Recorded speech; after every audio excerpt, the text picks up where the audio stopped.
So we're going to jump straight into a practical demonstration and show you why you should always keep your tip on target, threatening your opponent. So here we go. Here's Andrew and Cheryl. Cheryl is going to thrust at Andrew's shoulder, and Andrew is going to do a deflection. You see, we're going to do that again. We're going to do that a little bit slower. So Andrew's deflected, but because his tip's not threatening, Cheryl's able to step in and pin his hand, and then she has all the opportunity to thrust at him straight through the throat anywhere without Andrew being able to come back.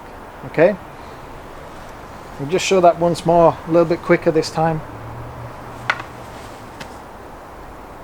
So there, okay? And now Andrew's going to deflect but keep his tip on. You see, if Cheryl tries to reach, she can't step through there, so she'll have to do something else. So keeping the tip on means that your opponent can't step through that space. So we do that once again. See, Cheryl can't step in because Andrew's covering that.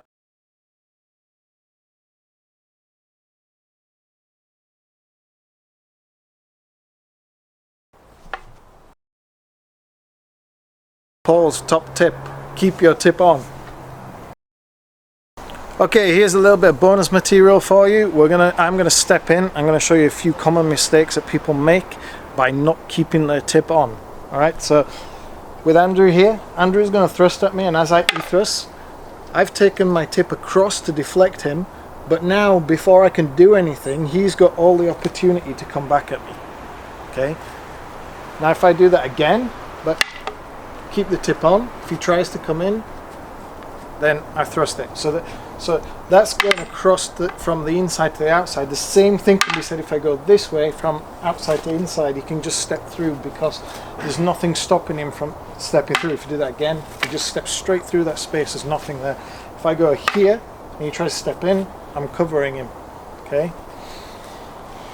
Another thing that certain people sometimes do is if he thrusts at me again, if I bring the tip back as if I'm going to come under and cut over, but if I take this all the way down his sword and off the end, it means now you can come in and thrust at me.